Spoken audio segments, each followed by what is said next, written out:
Welcome back to my growth series. This is episode 3. Super excited to be sharing this with you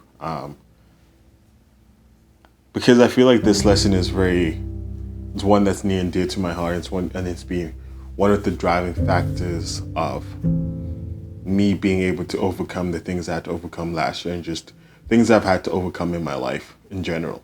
And it's a phrase that has been used a lot by one of my favorite motivational speakers, Eric Thomas. And the lesson goes as follows. It's, what's your why? It's such a simple question, but it's such a powerful one because it helps you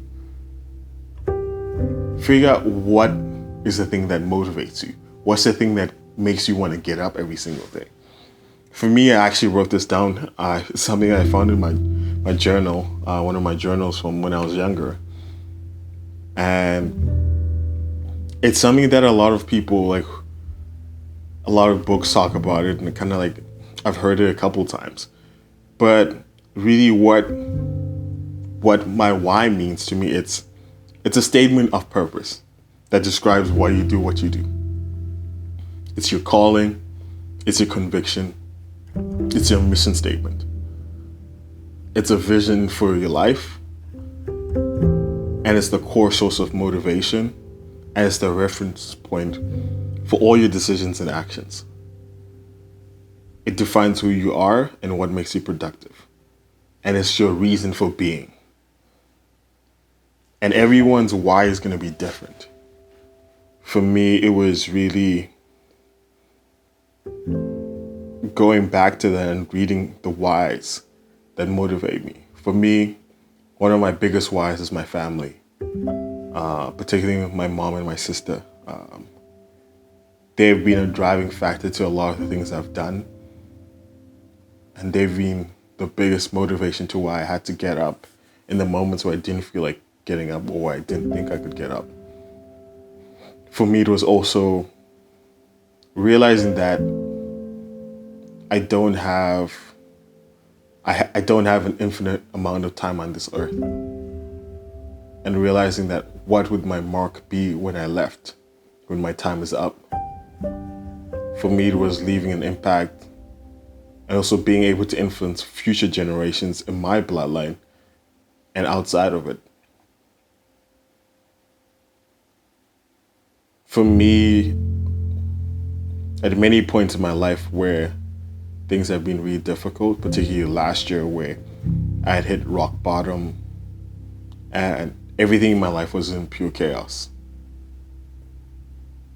It was the driving factor that helped me get up and realize what direction did I want to go.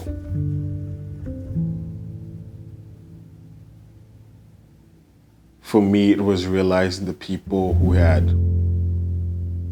been a part of my journey and had given up so much for me to be where I was at, but also the people who had encouraged me, people who had been impacted by my life.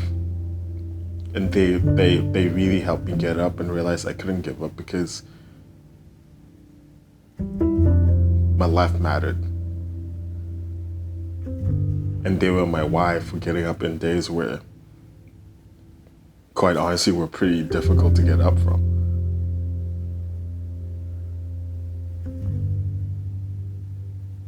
So what's your why? What's the thing that makes you want to get up and do the things that you do?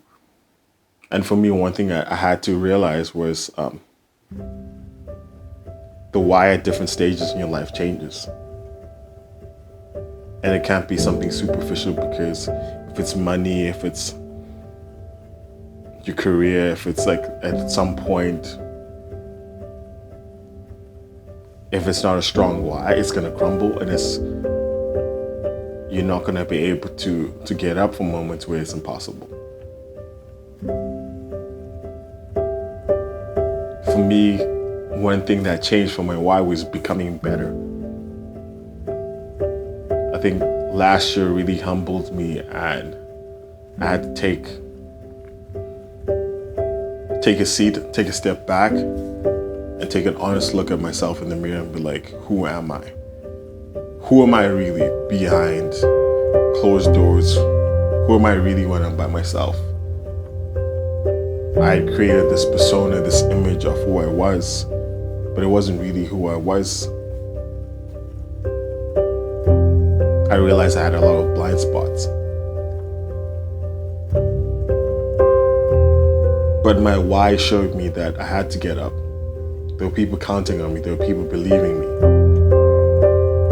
And there were things that needed for me to be the person I needed to be for them to be in this earth.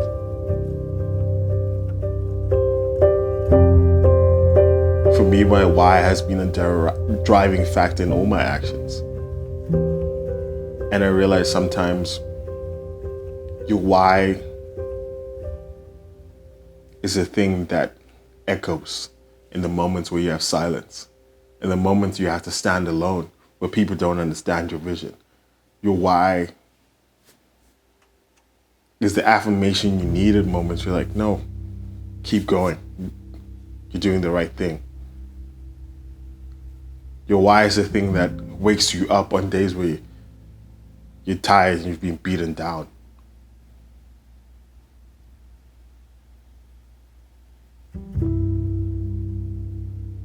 And I'm grateful for my whys. Although my whys have evolved over the years, the biggest thing for me was becoming a better version of myself. It meant becoming a better man, a better partner, a better brother, a better friend, and a better human, a better Christian. Just being overly a better version of myself. And that doesn't mean you won't stumble. It's a part of it. But it's the why that stops you when you stumbled to take that seat back and say, hey, is this really what you want to do? Is this direction that we're really going to? And